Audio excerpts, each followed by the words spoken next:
8 বছর লেখাপড়া করলো, করার পরে মুসা আলাইহিস সালাতু ওয়াস সালামকে শুআয়ব নবী বললেন, বেটা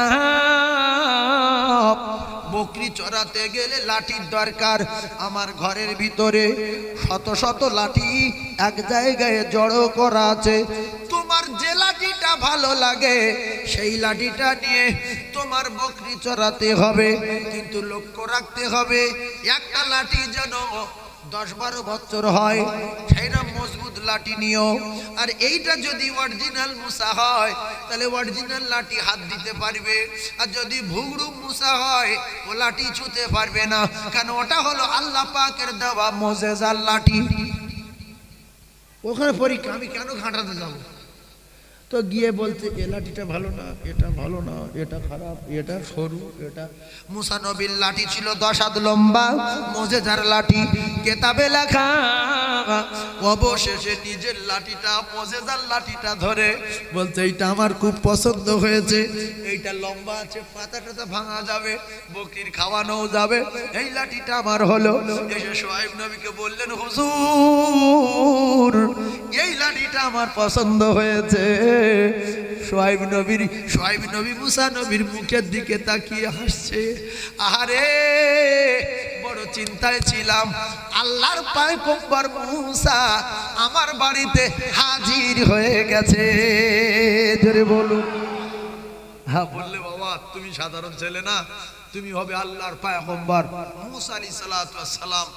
মুসা নবী দুঃখিত, লজ্জিত, লাঞ্ছিত এরকম ভাব লাগছে, কারণ আমি তো সদ্য মার্ডার করার আসামি। আমি কি জিনিস তুমি যদি জানতে তাহলে বলতে না যে তুমি নবী হবে, আর নবী হলে আমি ছাগল চড়াতে আসি। কোনো আমাদের অধিজ্ঞার ছেলে যদি আপনাদের বাড়ি এসে রাখাল খাটে, গোয়াল টোয়াল পরিষ্কার করে, আর আপনি যদি বলেন কচি তুই একদিন ভারতের প্রধানমন্ত্রী হবি, ও তো আপনার উপর রেগে যাবে। আমি ছাগল চড়াচ্ছি, প্রধানমন্ত্রী হবো, তো যা বলে বলুক গে। মুসা আলাইহিস সালাতু ওয়াস সালাম নিজের মুজিজার লাঠি নিলেন, আর ওই বকরি চড়াবে 8 বছর। সেই মুজিজার লাঠি কলিজার টুকরা ভাইরা আমার শুআয়ব নবীর কাছে ছিল। 8 বছর পরে বিয়ে দিল নিজের কলিজার টুকরা মেয়েকে, এক্সট্রা 2 বছর ছিল। এদিকে মুসা আলাইহিস সালাতু ওয়াস সালামের লাঠিটা আল্লাহ জান্নাত থেকে আদম নবীকে দিয়েছিল, আর আদম নবীর থেকে ঘুরে ঘুরে ঘুরে ঘুরে নবী শুআয়বের কাছে পড়েছিল, আর নবী শুআয়ব আলাইহিস সালাতু ওয়াস সালাম হযরত মুসা আলাইহিস সালামের হাতে তুলে দিয়েছিল। এই লাঠিটা ছিল মুসা নবীর মুজিজা। ওই লাঠি যেখানে ছেড়ে দিত যা বলতো তা হতো। ওই লাঠিটা মুসা নবীর প্রহরিয়ার পাহারাদার হয়ে থাকতো। জোরে বলুন। এখন লাঠি দুনিয়া ছাড়লে সাপ হবে? কিতাবে লেখা আছে মুসা নবী যতদিন না শুআয়ব নবীর কাছে যাবে, শুআয়ব নবী মরবে না। আর শুআয়ব নবী ভাবছে যে আমি তো বুড়ো হয়ে গেছি, দাড়ি পেকে গেছে, সে মুসা কবে আসবে? কথা বুঝাচ্ছেন না? লাঠিটা পৌঁছে দিয়ে ঝামালি মিটে যাক। ফেরাউনের কাছে থাকতে থাকতে এক কাঠুরিয়া কাঠ কেটে নিয়ে যাচ্ছিল, আর এই মুসা নবী দাঁড়িয়ে ছিল ওখানে। তখন 40 বছর বয়স, নবুয়ত পাইনি। নবুয়ত পেয়েছে 50 বছরে। ক বছরে নবুয়ত পেয়েছে? 50 বছরে। তো 10 বছর বাকি এখন ফেরাউনের বেটা। তো যখন কাঠুরিয়া কাঠ কেটে নিচ্ছিল, আর তখন ফেরাউনের বেটা দাঁড়িয়েছিল মুসা। কাঠুরিয়া বলছে, ও মুসা ভাই, এ আমার কাঠ কেটে নিচ্ছে এই চোরে। মুসা নবী বললে, গরিব মানুষ কাঠ কেটে নিয়ে আসছে, তুই ছেড়ে দে না। আর মুসা নবী বিরাট রাগী ছিল, আর তোতলা ছিল। তো চোর বলছে, মুসা তুই ফেরাউনের বেটা, বাদশার বেটা, তুই কোনো কথা বলিনি। আমি এর কেড়ে নিচ্ছে, ফিরিয়ে আনছে জঙ্গল থেকে, কিনে আনেনি। এ ফাউলি আসছে, আমি ফাউ কেড়ে নিচ্ছে, তুই কথা বলবি না। মুসা নবী বলছে, ফাউ আনুক যাই আনুক, কষ্ট করে নিয়ে আসতে ছেড়ে দে। বলছে ছাড়বো না। কেতাবে লেখা আছে একটা ঘুষি মেরেছিল সেটা সাবাট করে, একে ঘুষি পড়ে মরে গেছে। কে মরে গেছে? চোর মরে গেছে। কথা বুঝতে? এখন মুসা নবী বলছে যে আমি ওর মেরে দেবো বলে মারিনি, আমি ভয় দেখি যাতে করে পালিয়ে যায়। আর ও কাঠুরিয়া কাঠ নিয়ে বিক্রি করে বাচ্চা কাছে আটা ফাটা নিয়ে আসবে। তো ওখান থেকে যখন খবর হয়ে গেল মুসা মেরেছে, ওখান থেকে দৌড় করে এক জঙ্গলে চলে আসলো। আর সেই জঙ্গলে ওই শোয়েব নবীর ছোট মেয়ে সবুরা বকরি চড়াতো। হঠাৎ করে দেখলো এক চাঁদের মতো ছেলে, কি সুন্দর দেখতে, জওয়ান ছেলে। তো ছেলেটা মুসা বলল যে মেয়েটা এত সুন্দর দেখতে, জঙ্গলে আশপাশে তাহলে নিশ্চয়ই কোনো গ্রাম টেরাম আছে, আমি তো আর মিশরে ফিরে যেতে পারবো না। তো মেয়েটার কাছে বললো, বোন তুমি এই জঙ্গলে একা কি করো? বলছে আমি বকরি চড়াই। তা বলছে এখানে বকরি নিয়ে দাঁড়িয়ে কেন? বলছে এই কুয়া আছে সামনে, আমি বকরির পানি পান করাবো আর চলে যাব। তো বলছে তুমি একা? বলছে হ্যাঁ, আমি নারী বেগনা, কোনো পুরুষের সঙ্গে চলি না, একা আসি একা যাই, এই জঙ্গলে বকরি চড়াই। তা বললো আমার গায়ে প্রচন্ড ক্ষমতা। কে বলছে? মুসা নবী বলছে আমার গায়ে প্রচন্ড ক্ষমতা, আপনার কষ্ট হবে, আমি সমস্ত বকরিগুলোর পানি পান করিয়ে দেই। তো সবুরা বলছে আপনি পানি পান করিয়ে যদি খুশি হন পানি পান করিয়ে দেন। মুসা নবী পানি পান করিয়ে দিল। মেয়েটার কোনো খবর জিজ্ঞাসা করলো না যে কোথায় বাড়ি, এত সুন্দর দেখতে, তোমাদের বাড়ি যাব, তোমার নাম কি? আর মেয়েটাও মুসা নবীর জিজ্ঞাসা করেনি যে তোমার এত সুন্দর দেখতে, তোমার বিয়ে হয়েছে কিনা, তোমার বাড়ি কোথায়, তোমার ফোন নাম্বার টাম্বার আছে, যেটা বর্তমান দুনিয়ায় হচ্ছে। কেউ কারোর জিজ্ঞাসা করেনি। মুসা নবী পানি পান করিয়ে বসে গেল, আর সবুরা ছাগল নিয়ে চলে গেল। গিয়ে আব্বার কাছে বলছে, আব্বা জঙ্গলে একটা ছেলের সঙ্গে আমার দেখা হয়েছে, এত সুন্দর দেখতে, আর তার ব্যবহার আবার এত ভালো, আব্বা কি বলবো, সব বকরিগুলো পানি পান করিয়েছে, আমার কষ্ট হবে বলে, খুব ভালো ছেলে। তা বলছে জঙ্গলে আছে এখন? বলছে হ্যাঁ। আর শোয়েব নবী জানে যে আমি বুড়ো হয়ে গেছি, লাঠি আছে, মুসার লাঠি, সে কবে আসবে? তো বলছে মা জঙ্গলে তো বাঘের ভাই, তুমি ছেলেটা ডেকে এসো যাও। এবার আব্বার অর্ডার পেয়েছে, গিয়ে বলছে ভাইজান আমার আব্বা আপনাকে ডেকেছে। তো বলছে তোমার আব্বা তো আমার চেনে না। বলছে চেনাচেনি দরকার নেই, জঙ্গলে বাঘের ভাই, সাপের ভাই, আপনি চলেন আমার সঙ্গে। তো সবুরা ডেকে নিয়ে গেলেন। এইটা কিন্তু বউ হবে, স্ত্রী হবে, এটা গিন্নি হবে, বুঝতে পারেননি? কে কোনো সম্পর্ক নেই। চলে গেল। শোয়েব নবী দেখে বলছো সাংঘাতিক ব্যাপার, এই মনে হচ্ছে অরিজিনাল মুসা। বলছে বাবু তোমার বাড়ি কি মিশরে ছিল? তুমি কি ফেরাউনের কাছে থাকতে? সঙ্গে সঙ্গে মুসা নবীর বুক শুকিয়ে যাবে না? যাবে না ভয়তে, যে বুড়ো কি কোনো গোয়েন্দা টোয়েন্দা হলো না, কি জানে বন্ধেই, খবর ফেলতে ধরলে হবে। তো বলছে আমার মিশরে বাড়ি ছিল। বলছে ঠিক আছে, আমরা তো ঘাঁটানোর দরকার নেই, চেপে যাও। বলছে তুমি আমাদের বাড়ি থাকবে? বলছে হ্যাঁ। কতদিন? বলছে আপনি যতদিন বলবেন। বলছে 10 বছর, 8 বছর থাকতে হবে, 8 বছর লেখাপড়া করো। মুসা নবী ভাবলেন পুরো জীবন কাটাবো, তো 8 বছর, 8 বছর লেখাপড়া হলো 8 বছর, কিন্তু ছিল 10 বছর। রাস্তায় অনেক ঘটনা আমি আর বলবো না, আমি যেটা বলতে যাচ্ছিলাম সেই কথার দিকে এগিয়ে যাব। হযরতে নবী ঈসা আলাইহিস সালাতু ওয়াস সালামের মুজিজা, অন্ধ লোকের চোখে হাত বুলিয়ে দিলে চোখ ফিরে পেত, কবর থেকে মানুষ ডেকে তুলতো। ও কলিজার টুকরারা, সুলাইমান নবীর মুজিজা, তক্তয় বসে যেখানে খুশি সেখানে যেতে বললে তক্ত চলে যেত। স্টিয়ারিং ছিল না, ইঞ্জিন ছিল না, তেল মোবিল দেওয়ার কোনো ব্যবস্থা ছিল না, শুধু তক্ত বললে উড়ে যেত। জুড়ে বলুন সুবহানাল্লাহ। আর কোন নবীর মুজিজা পৃথিবীর জমিনে নাই, শুধু আমাদের নবীর মুজিজা কোরআন শরীফ। আমার আল্লাহর নবী আমাদের কাছে রেখে উম্মতের কাছ থেকে বিদায় নিয়েছেন নবী। ওই মুজিজার ভিতরে একটা সূরা আছে, ওই সূরাটা যদি কেউ তেলাওয়াত করতে পারে প্রত্যেক দিন এশার নামাজের পরে, আল্লাহর নবী জানিয়েছেন ওর কবরে সাপ আসবে না, ওর কবরে মাটি চাপ হবে না, ওর কবরে আগুন জ্বলবে না, ওর কবরে 99টা সাপ দেওয়া হবে না, ওর কবরে আযাবের ফেরেশতা থাকবে না। এই সূরাটার নাম হলো সূরা মুলক। তাবারাকাল্লাযী বিয়াদিহিল মুলক ওয়া হুয়া আলা কুল্লি শাইইন কাদির। এই সূরাটা যদি প্রত্যেকদিন এশা নামাজের পরে একবার করে তেলাওয়াত করতে পারে, ওর কবরে আযাব নাই, ওর কবরে আযাব নাই। জোরে বলুন। এখন যারা কোরআন শরীফ পড়তে পারে না তারা তো সূরা মুলক পড়তে পারবে না। পারবে কি? এই জন্য একটা লজ্জার ব্যাপার, যারা কোরআন শরীফ পড়তে পারে না, এরকম অনেক ধনী লোক আছে, ধনী লোক বটে, কোরআন জানে না, আছে না নাই? দুতলা তিনতলা বাড়ি, কিন্তু কোরআন শরীফ জানে না, এরকম আছে না নাই? বাড়ি প্যারিস করা, পুট্টি করা, কোরআন শরীফ জানে না। টাকা হলো, হজে গেল, মদিনায় গিয়ে নবী বলেছে যারা কোরআন শরীফ পড়বে মদিনায়, আমি রাসূলুল্লাহ কথা দিলাম তাদের গলার আওয়াজ আমি নিজে কানে শুনতে পাই। ও কলিজার টুকরা ভাই, মূর্খের মতো, অজ্ঞর মতো চুপচাপ মেরে মদিনায় বসেছিলাম, কোরআন খুলতে পারিনি। এদিকে মসজিদে নববী কোরআন পড়তে পারিনি, ওদিকে মসজিদুল হারামে কোরআন পড়তে পারিনি, মসজিদে আয়েশা এক পাতা পড়তে পারিনি, মসজিদে কুবা, মসজিদে জুমা, মসজিদে আবু যার, মসজিদে সালমান ফার্সি, মসজিদে বেলাল, মসজিদে আয়েশা, কোন জায়গায় গিয়ে কোরআন পড়তে পারিনি।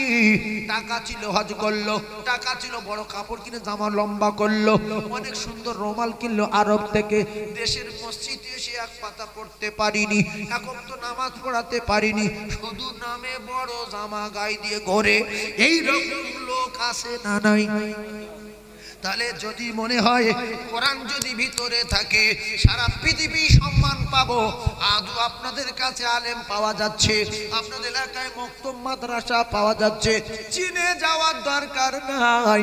মাসে যদি আপনি বলেন হুজুর আপনার মাসে 1000 টাকা করে দেব, আপনি আমাকে কোরআন শিখিয়ে দেন, আর বিউজ্জতি হয়ে হয়ে পারি না, আল্লাহর কসম যদি মাথার ব্রেন ভালো হয় 2 মাসে কোরআন শরীফ টানা পড়তে পারবেন।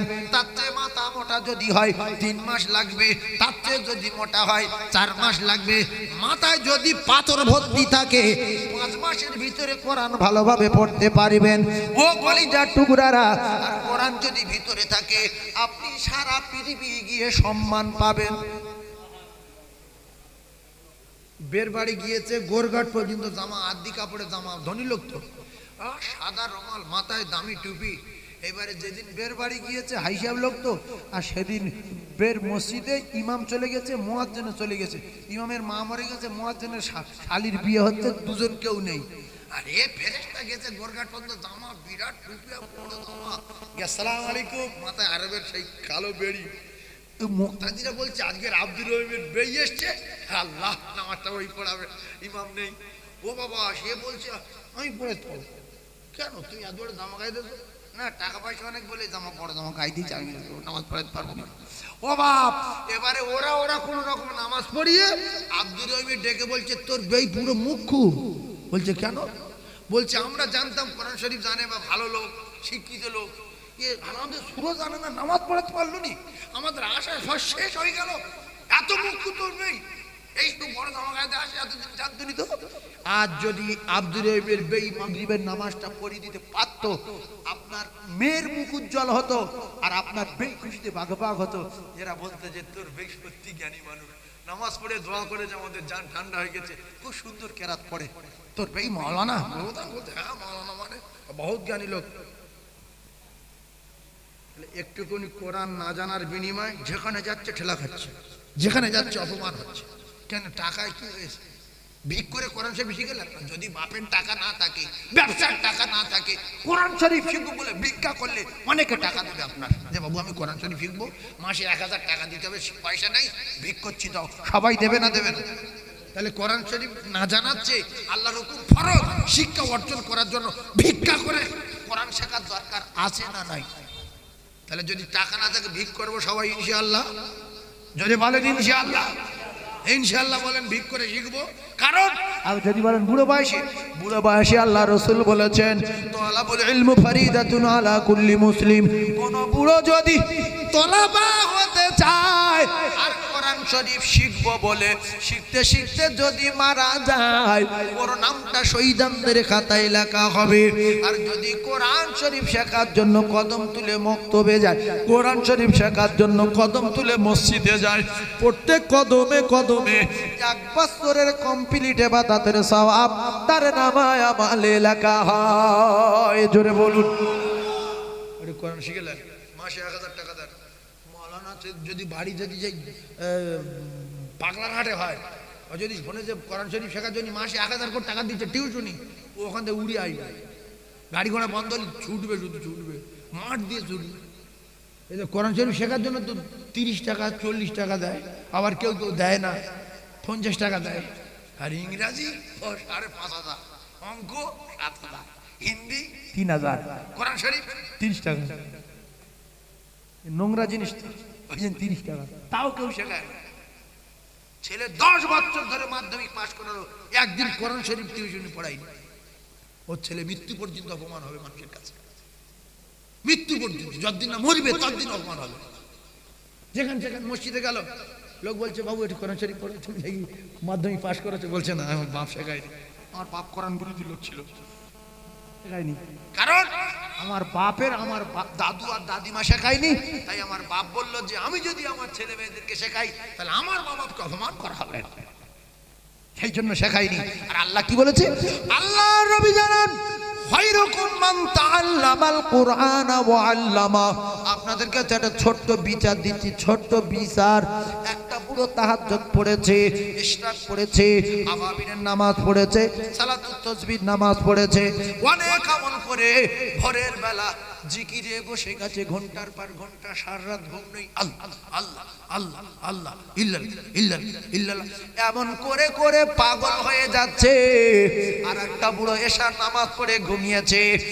আর সকালবেলা উঠে একটা ওস্তাদের কাছে গিয়ে মিনিট 2 মতো আলিফ বা তা সা জিম হা খা কিংবা আলহামদুলিল্লাহি রাব্বিল আলামিন আর রহমানির রহিম মালিক ইয়াউমিদ্দিন এমনি করে 1 থেকে 2 মিনিট সময় দিয়েছে। ইবাদতে ফাস্ট হয়েছে কি ওই আগের বুড়োটা না পিছনের বুড়োটা?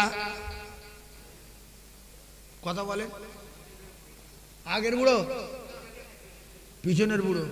কারণ রাসূলুল্লাহ বলেছে, আপনারা বুঝতে না পারেন, খায়ের মানে তো ভালো বোঝেন, খায়ের মানে ভালো। খায়রুকুম মান তাআল্লামাল কুরআনা ওয়া আল্লামা।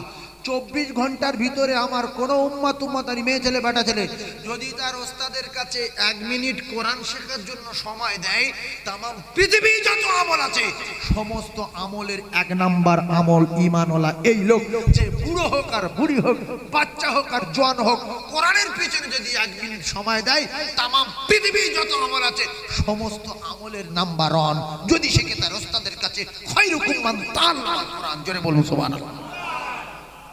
তাহলে আমি সারা রাত ওইরকম ইল্লাল্লাহ না করে সকালবেলা ইমাম সাহেবের কাছে বলবো, হুজুর এই লাইনটা বলে যান, আলি বে তে সে জিম হে খে, আমি চলে যাচ্ছি, ভ্যান চালাবো। চলে যাও, পৃথিবীর 1 নম্বর আমলওয়ালা হয়ে গেলেন আপনি। এই করে করে মাস 5টার ভিতরে আপনি কোরআন শিখে নিলেন, তখন আপনার একটা বুকের ভিতরে একটা অন্য রকমের মানে মহব্বত পয়দা হবে কোরআনের উপরে। আপনি মাঝে মাঝে কোরআন খুলে পড়বেন, মাঝে মাঝে ইমাম নেই, টুক করে আপনি দাঁড়িয়ে গেলেন। আর রাসূলুল্লাহ বলেছে, ওই জানাজা, মা বাপের জানাজা পড়ানোর জন্য ওই মাওলানা মুফতির দরকার নেই, হাফেজের দরকার নেই। ওর বেটা যদি কোরআন জানে, বেটা যদি 5 ওয়াক্ত নামাজি হয়, জানাজার দোয়া টোয়া যদি জানে, ওই বেটা তার মা বাপের জানাজার ইমাম হবে। জোরে বলুন, আরো জোরে বলুন। কেন আমি লোকের দিকে তাকিয়ে থাকবো? আমি 1000 টাকা খরচা করবো, কোরআন শিখে নেবো, ইমাম নেই, কেউ নেই, দরকার নেই, কারুর দরকার নেই। আমি আমার নামাজটা সহি করে পড়বো, মাঝে মাঝে নামাজে পড়িয়ে দেবো, আমার বাপের আর মায়ের জানাজাটা আমি পড়াবো। আমি তো দোয়া জানি, আমি তো দোয়া জানি। সেই জন্য কোরআন শরীফ আমাদের প্রত্যেকে শেখার দরকার আছে না নাই? এরপরে কবরে গিয়ে তো আপনি আল্লাহ আরবি ভালো বোঝে না বাংলা ভালো বোঝে না? আরবি না, আল্লাহ সব বোঝে। আল্লাহ সব ভাষা বোঝে না? বোঝে না? একটু জোরে বলেন। সব ভাষা সমান বোঝে। পিপিলিকার ভাষা বোঝে, সাপের ভাষা বোঝে, গাছের ভাষা বোঝে, মাছের ভাষা বোঝে, সবার ভাষা বোঝে। ইংলিশ যেরকম বোঝে, হিন্দি সেরকম বোঝে, ফার্সি সেরকম বোঝে, আরবি সেরকম বোঝে, সব ভাষা বোঝে। বাংলাও আল্লাহ ভালোভাবে বুঝতে পারে না? পারে না? তাহলে আমরা বাংলা বলা লোক, কবরে গেলে সঙ্গে সঙ্গে আমাদের আরবি বলতে হবে? হবে না? হবে না? তাহলে যিনি আমাদের জবানটা আরবি করে দেবেন তিনি হলেন আমাদের আল্লাহ। তাহলে জবান যিনি পরিবর্তন করে আরবি করে দেবেন, সেই রবের সঙ্গে খুব সম্পর্ক রাখার দরকার আছে না নাই? আছে। এরপরে যার সঙ্গে যে প্রেম করে, যে যার ভালোবাসি বলে, তার মাঝে মাঝে তার সঙ্গে দেখা করা, তার কাছে একটু ফোন করা, তার সঙ্গে খবর নেওয়া, তার কাছে একটু যাওয়া, কি কেরম আসে না আসে দেখা, মাঝে মাঝে চুমো টুমো খাওয়া দরকার আছে না নাই? একটু কথা বলেন। চুমো খেলে মহব্বত বাড়ে না কমে? বাড়ে। 4টা 5টা করে চুমো, 8টা 10টা করে চুমো খেয়ে বেরিয়ে যাবো আমরা মৃত্যু। অনেকে মুসলমানের ঘরে জন্ম নিয়ে বলে কোরআনের খুব ভালোবাসি। যদি কোরআনের সত্যিকারে ভালোবাসতাম তো কোরআনের কারখানা, মসজিদ, মাদ্রাসায় গিয়ে অন্তত পড়তে যদি নাও পারি একটু অজু করে গিয়ে কোরআন শরীফটা ধরে বুকে রেখে একটু চাপ দিয়ে আল্লাহর কালাম, আর এখানে একটা চুমো, এখানে একটা চুমো, মাঝখানে একটা চুমো, নিচের 2 কোণে 2টো চুমো দিয়ে যদি বলি আল্লাহ এই কোরআন আমি পড়তে পারি না, এ কত আপনার নিয়ামতি কালাম, এতে সব কিছু আছে, এটাই আমার রাসূলের মুজিজা। আল্লাহ গো এই কোরআন যেন আমার সিনার ভিতরে আপনি ঢুকিয়ে দেবেন, আর এই কোরআন যেন আমি সিনাই করে নিয়ে কবরে যেতে পারি। যতদিন না কোরআন শিখবো আল্লাহ আমার মৃত্যু দেবেন না। কোরআনে চুমো খেলে খুশি হয় কে? আল্লাহ খুশি হয় না? সব জানি তো। আমি যদি এই মসজিদে বসে শপথ করে বলতে পারি আপনারা যে কজন বসে আছেন সবাই কোরআন শরীফে চুমো খাননি, কথা ভুল বললাম? কেন খাননি? চুমো খেতে গেলে পয়সা লাগে, ফ্রি। কোরআন শরীফে চুমো খাওয়া ফ্রি। তাহলে আপনারা বলেন যে কোরআন শরীফের বিরাট ভালোবাসি আমরা, মিথ্যা কথা। যদি ভালোবাসতেন অন্তত 1-8 দিন পরে খবর নিতেন, মাঝে মধ্যে চুমো খেতেন। আপনি যদি মসজিদে ঢুকে কোরআন শরীফ রয়েছে চুমো খান, ইমাম সাহেব মারবে, গ্রামের লোক পিটবে, আরো লোক বলবে যে আব্দুর রহিমের বাপ মসজিদে ঢুকে শুধু কোরআন শরীফে চুমো খায় কেন? বলছে লোক কি জন্য খায় আমরা জানি না। একদিন জিজ্ঞাসা করলো যে ভাই তুই যদি চুমো খাস কেন? তো বলবে আমি পড়তে পারি না আর কোরআনের খুব ভালোবাসি, আমার যেন মৃত্যুর আগ পর্যন্ত আমি যেন কোরআন শিখে আর কোরআন আমার কলিজার ভিতরে ঢুকে নিয়ে কবরে যেতে পারি, সেজন্য কোরআনের চুমো খাই আর কাঁদি। আজ থেকে যারা কোরআনের চুমো খায়নি খাবো সবাই ইনশাআল্লাহ। চুমো খেলে আল্লাহ খুশি হবে, আর আল্লাহ পাক অযাচিত ভাবে আপনার কলিজার ভিতরে ইলমও ঢুকিয়ে দিতে পারে, যেটা পৃথিবীর কোনো মানুষ পারে না, কোনো নবী কারুর ঢোকাতে পারে না, কোনো নবী কারুর গুনাহ মাফ করতে পারে না, এগুলো আল্লাহ পারে। তো আল্লাহর কাছে কাঁদবেন, আর মসজিদে হোক আর আপনার বাড়ি হোক কোরআনটা বুকে লেবে নিয়ে চুমো খাবেন।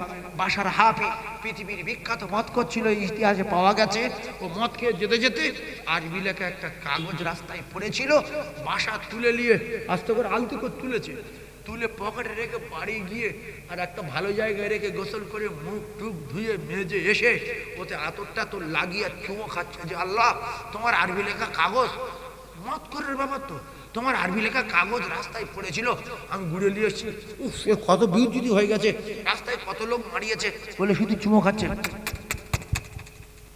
আল্লাহ সামিউম বাসির না? আল্লাহ শুনেছে না শোনেনি?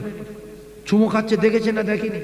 আল্লাহ বলছে আমি তো সবকিছু ছাড়া সবকিছু পারি, তা তোর এতদিন মদ খাওয়ার গুনাহ, নামাজ কাজা করার গুনাহ সব মাফ করে দিয়ে তোর বেগুনা মাসুম করে দিলাম, আর এখন তোর নামটা আমি আমার ওলি বান্দাদের খাতায় লিখে দিলাম। জোরে বলুন। আপনার অনেক গুনাহ আছে, অনেক কিছু করেছেন, কোরআন পড়তে পারেননি, মসজিদে গিয়ে বা আপনার বাড়ি কোরআন শরীফ আছে, একটু মাঝে মাঝে চুমো খান, সম্পর্ক রাখেন, দেখবেন আল্লাহ গাইবে থেকে আপনার ইলমও দিয়ে দেবে। আর মাসে যদি 1000 টাকা খরচ হয়, 500 টাকা যদি খরচ হয়, এই করছি এটা নিয়ে চলে যান, কেন এরকম করছি, কিচ্ছু হয় না, বন্ধ করতে ফালতু টাকা নিয়ে নি, ভ্যান ভাড়া করলে ঘরে যান। তাহলে কোরআন শরীফের চুমো খাবো সবাই, যারা যারা জানে খায়, যারা পড়ে খায়, সবাই তো আর কোরআন জানে না তা না, যারা কোরআন জানি না বা কোরআন পড়তে পারি না আমরা সবাই কোরআনে চুমো খাবো ইনশাআল্লাহ।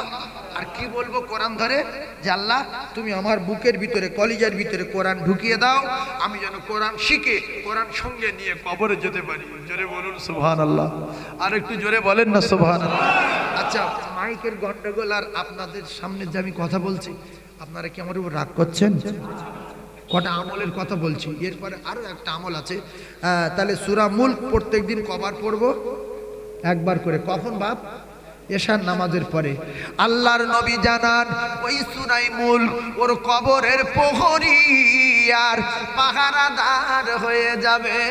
একবার জোরে বলুন সুবহানাল্লাহ, আরো জোরে বলুন সুবহানাল্লাহ।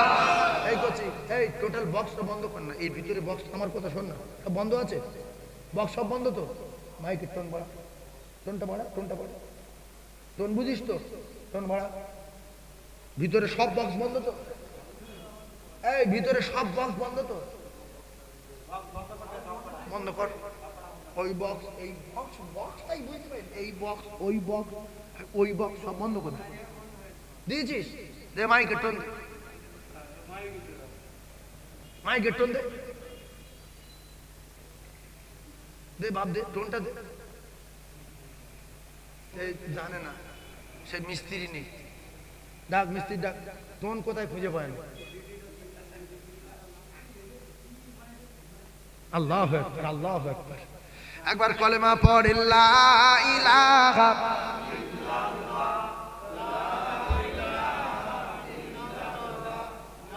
লা ইলাহা ইল্লাল্লাহু মুহাম্মাদুর রাসূলুল্লাহ। বলে লা ইলাহা, জোরে লা ইলাহা, লা ইলাহা ইল্লাল্লাহু মুহাম্মাদুর রাসূলুল্লাহ সাল্লাল্লাহু আলাইহি ওয়াসাল্লাম। ফের 10টা রহমত পেয়ে গেছেন। এই সাল্লাল্লাহু আলাইহি সাল্লাম যত বলবেন তত আপনার নামায় আমাদের রহমত বর্ষণ হবে 10টা করে।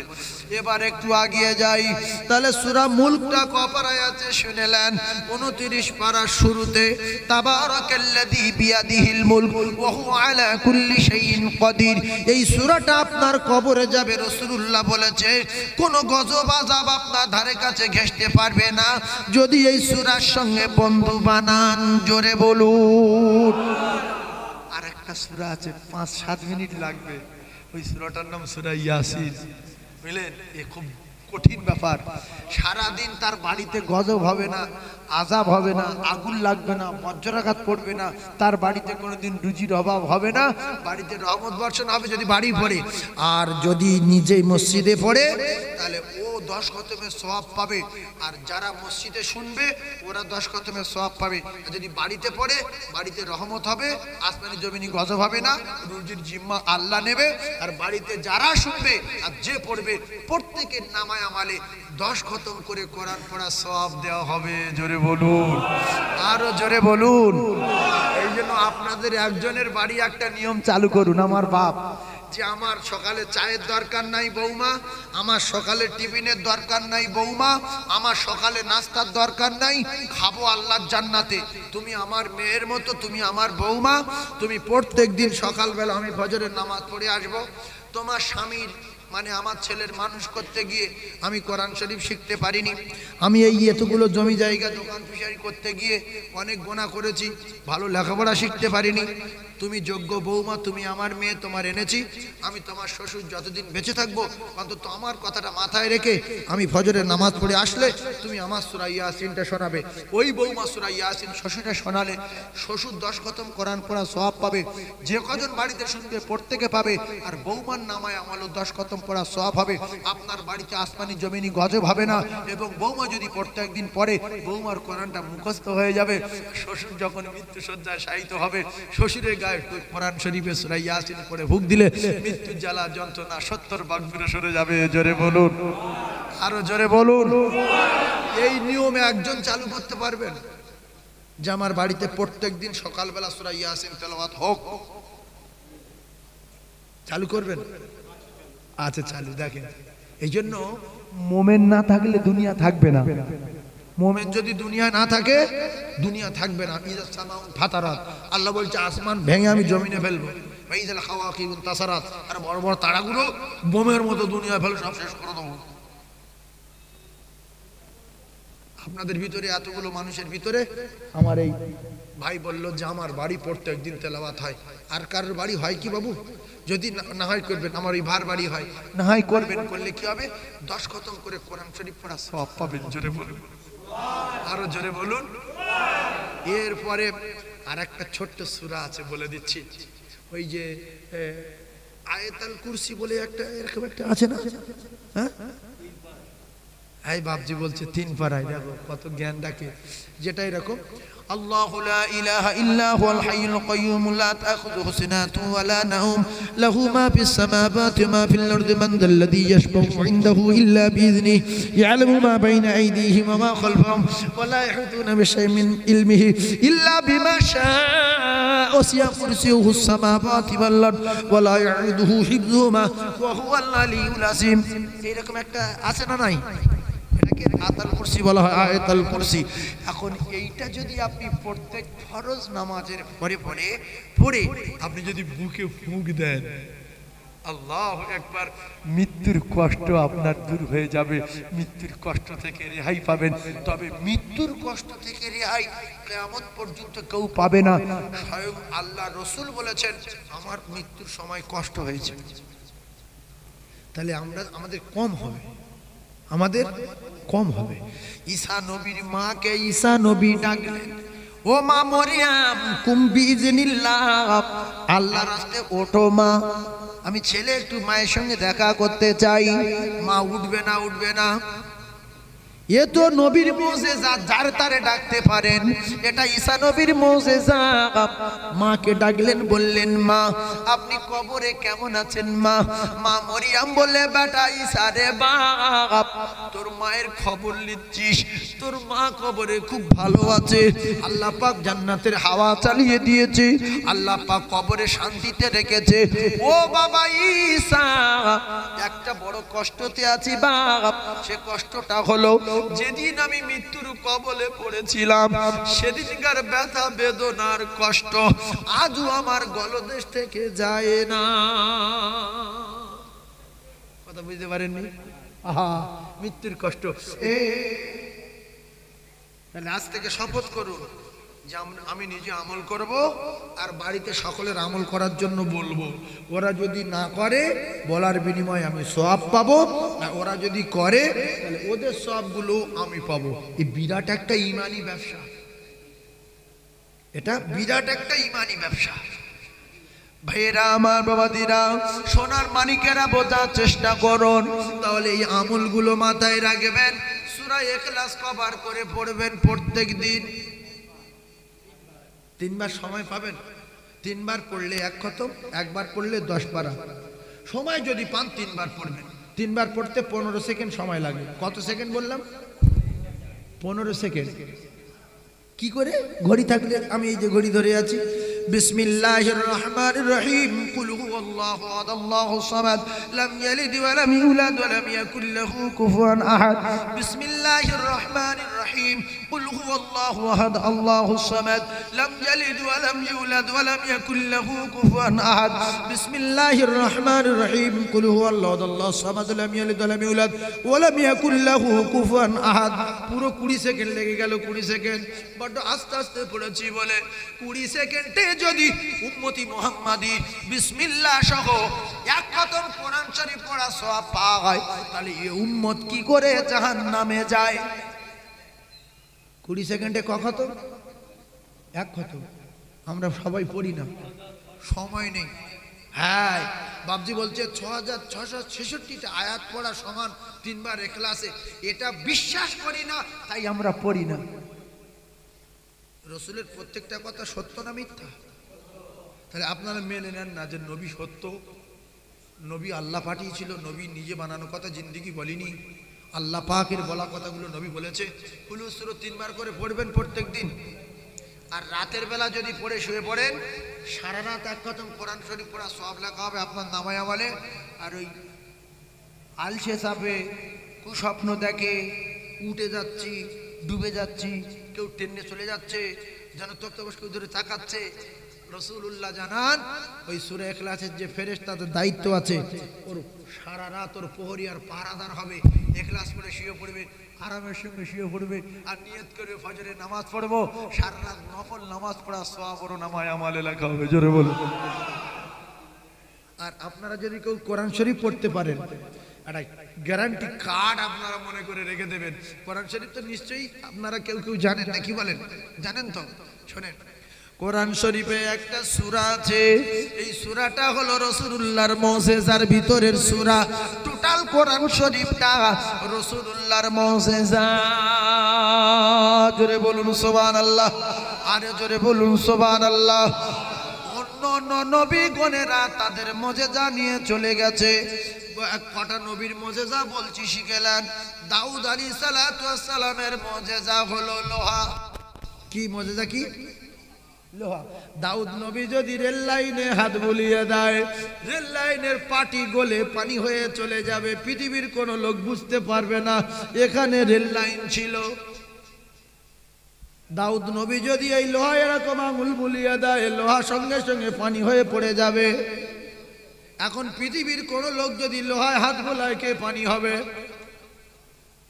হযরতে ঈসা আলাইহিস সালামের মুজিজা। হাজার হাজার বছর পুরানো কবরস্থানে গিয়ে আপনি যদি বলেন আমার বাপের বাপ তার বাপের বাপের ডেকে তোলে একটু দেখবো, আল্লাহর নবী গিয়ে বলতে আব্দুর রহিমের বাপ তার বাপের বাপ একটু ওঠ, সঙ্গে সঙ্গে উঠবে। জোরে বলুন। আর এখন যদি আমরা কেউ গিয়ে কবরের কাছে বলি আব্দুর রহিমের নানা ওঠ, উঠবে? বাপজি বলছে জিন্দিগি উঠবে না, কারণ তিনি চলে গেছেন মুজিজা নিয়ে চলে গেছেন। কবরে চলে গেলে নেকি পেতে থাকবেন, ইল্লা মিন সাদাকাতিন জারিয়া, এই নেকি কিয়ামত পর্যন্ত বন্ধ হবে না। জোরে বলুন। তাহলে আমি বললে সওয়াব পাবো,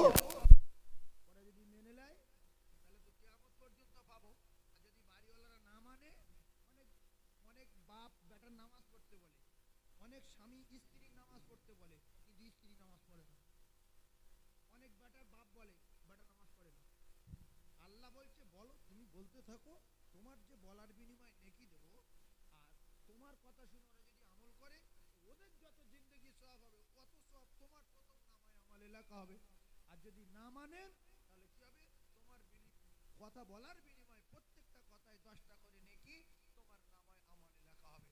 এর নাম হলো তা'মুরুনা বিল মা'রুফি ওয়া তানহাউনা আনিল মুনকার ওয়া তু'মিনুনা বিল্লাহ। একটা মেয়ে বিয়ার কাজ করছে, একটা ছেলে সবসময় নেশা ভাম করে, আল্লাহর কসম আল্লাহ বলেছে তুমি ওই ছেলেটাকে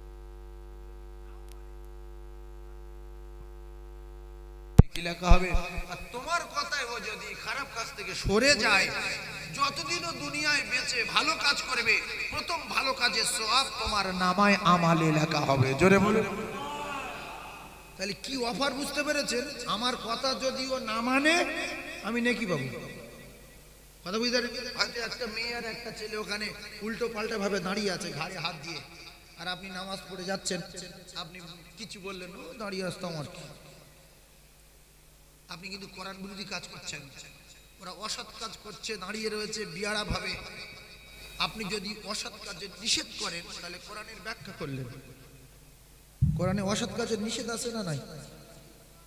অসৎ কাজ আপনি বড় কথা বলবেন না, যাই বাবু এখানে এরকম দাঁড়িয়ে আছো কেন, এই গ্রাম এলাকা এখানে এরকম থেকো না, যাও অন্য জায়গায় যাও, খবরদার বাবু এই রাস্তাঘাটে এরকম চলো না, যাও চলে যাও। ওরা যদি পরিবর্তন না হয়, আপনার প্রত্যেক কথায় 10টা করে আপনি নেকি পেয়েছেন। বলুন সুবহানাল্লাহ। এরপরে আপনি এই নেকিগুলো কত কাজে লাগবে ওদিনে বুঝতে পারবেন। আল্লাহ পাক কোরআনে বলেন, ইয়াউমা ইয়াফিরুল মারউ মিন আখিহি ওয়া উম্মিহি ওয়া আবিহি ওয়া সাহিবাতিহি ওয়া বানি। যেদিন একটা নেকি আপনার বাপ দেবে না, আপনার মা দেবে না, আপনার ছেলে দেবে না, আপনার মেয়ে দেবে না, ঘিগুলো টকবক করে ফুটবে, নাক দিয়ে মগজগুলো গলে গলে পড়বে। সেদিনে একটা নেকির জন্য 50,000 বছর পাক খাবে, নবীদের কাছে যাবে, কোন নবীও আশ্রয় দেবে না। নবীগণেরা বলবে চলে যাও, আমি আমার চিন্তায় জানে যান, আমি তোমার জন্য আল্লাহর কাছে কিছু বলতে পারবো না। তাই যদি একটা নেকির অনেক ক্ষমতা থাকে, একটা নেকির জন্য যদি জান্নাতে যাওয়ার আশা থাকে, ও কলিজার টুকরারা, এমপি ভোটে কিন্তু একটা ভোটে হেরে যায়। প্রধানমন্ত্রী গঠন হবে, ভোট হলো একটা ভোটে হেরে গেল। প্রধান হবে, 1.5 কোটি টাকা খরচ করেছে, একটা ভোটে হেরে গেছে, ওর কলিজা পাথর হয়ে গেছে একটা ভোটের জন্য। 99টা নেকি আছে, 100 পেলে জান্নাতে যাবে। কি রিস্ক হাসর মাঠে ছুটছে বলেন? 99টা নেকি আছে, একটা পেলে জান্নাতে যাবে। এই বাবু সাউন্ড তো হবে না, আমি তো বলেছি প্রথমে হবে না। এই করতে নিয়ে যাবো, কি ব্যাপার, মাইকটা কি হয়? যা হয়েছে চালাই আর কি করবো, যা টুকটাক করে হচ্ছে গ্রামের লোক বুঝে জলসা হচ্ছে। তাহলে যারা অসৎ কাজ করে তারা মানুক চাই না মানুক, আমি কি করব, যতদিন বাঁচবো বলবো, যতদিন বাঁচবো বলবো। কার বলবো? ছেলের বোর বলবো, যাই বৌমা নামাজ পড়ো, এই আব্দুর রহিমের মা নামাজ পড়ো। কারণ কিয়ামতের ময়দানে ওরা আপনাকে ধরবে যে শ্বশুর এদিকে এসো, আর বেটা বলবে বাপ এদিকে আয়। বুকের উপরে পা তুলে দিয়ে ডলে দেব, মারাবো, জন্ম দেওয়ার স্বাদ মিটিয়ে দেব। সেদিনে আল্লাহ পাক ওই মিথ্যাবাদীর মুখে তালা মেরে দেবে। কোরআন, আল-ইয়াউমা নাখতিমু আলা আফওয়াহিহিম ওয়া তুকাল্লিমুনা আইদিহিম, আমার আল্লাহ মুখে মোহর মেরে দিয়ে আর আমার আল্লাহ পাক হাতের জবান খুলে দেবেন যখন, তখন ওই শ্বশুরের হাত আর তখন ওই মিথ্যাবাদীর হাত বলবে, ওগো আমার আল্লাহ, এর বাপ 5 ওয়াক্ত নামাজ পড়তো, আর স্ত্রীকে নামাজ পড়তে বলতো, ছেলেগুলোর নামাজ পড়তে বলতো, বৌমারে নামাজ পড়তে বলতো। এই মিথ্যাবাদীরা মিথ্যা কথা বলছে, এর আব্বার কোনো দোষ নাই। আমি আল্লাহর ঘরে বসে বলছি, কিয়ামতের দিন ছেলেকে না বলেন, আপনি আপনার মেয়েকে না বলেন, আপনি আপনার আহলে বন্ধুদেরকে যদি না বলেন, তাহলে ওরা আপনাকে ধরে আটকে দেবে, জান্নাতে যেতে দেবে না বলে আমার আল্লাহ পাক কোরআনে বললেন, ইয়া আইয়ুহাল্লাযীনা আমানু, এই ঈমানওয়ালারা, কু আনফুসাকুম ওয়া আহলিকুম নারা, তুমি জাহান্নামের আগুন থেকে বাঁচ, তোর আহলে বন্ধুকে জাহান্নামের আগুন থেকে বাঁচা। আমি যদি আগুন থেকে বাঁচি আর আহলে বন্ধুদেরকে না বাঁচাই, আল্লাহর খেলা হলো না। সেই জন্য আপনার ছেলেরা নামাজ পড়ুক চাই না পড়ুক, আপনি কেন ছেলের দরদ দেখাতে যাবেন? আমার ছেলে রাত 2টোর সময় এসছে, আমি ডাকবো না, ঘুমাক। আর ডাকলেও রেগে যায়, জাগ না রেগে, নামাজের টাইম হয়েছে, ওর ডাকবো, হ্যাঁ আব্দুর রহিম ফজরের আজান হয়ে গেছে চলে আয়। কারণ ও যাতে করে আমার ধরতে না পারে, কিয়ামতের মাঠে আমার ধরতে না পারে। আর আল্লাহ বলেছে তুই বাঁচ আর তোর ছেলে মেয়েদেরকে বাঁচা। এই জন্য রাসূলুল্লাহ যখন নবুয়াত দিয়েছিলেন আল্লাহ, রাসূল ছুটে অন্য কোনো জায়গায় যায়নি, প্রথম নিজের বাড়ি এসে আর মা খাদিজাকে বললেন, খাদিজা তুমি কলমা পড়ে নাও, আল্লাহ আমার নবী করে দিয়েছে, জোরে বলুন। এই জন্য আমরা আমাদের প্রত্যেকটা ছেলের বলবো, সে 2 কোটি টাকার চাকরি পাক আর লন্ডনে থাক আর আমেরিকা থাক, রাত 3টায় শুক, ফজরের নামাজে বলবো, জোহরে দেখতে পেলে বলবো, আসরে দেখতে পেলে বলবো, মাগরিবে দেখতে পেলে বলবো, কারণ আমি বাঁচার জন্য। ওই বেটা আমার পরিচয় দেবে না। আল্লাহ বলেন, ইয়াউমা ইয়াফিরুল মারউ মিন আখিহি ওয়া উম্মিহি ওয়া আবিহি ওয়া সাহিবাতিহি ওয়া বানিহি ওয়া কলিজা টুকরারা। কোরআন যদি সত্য মনে করেন, কোরআন যদি বিশ্বাস করেন কোরআন সত্য, তাহলে আপনার কিন্তু আপনার ছেলে মেয়েদেরকে লক্ষ্য রাখতে হবে, আপনার বৌমার লক্ষ্য রাখতে হবে, আপনার স্ত্রীর লক্ষ্য রাখতে হবে, আপনার ছেলের লক্ষ্য রাখতে হবে, যাতে করে এরা জাহান্নামী না হয়ে যায়।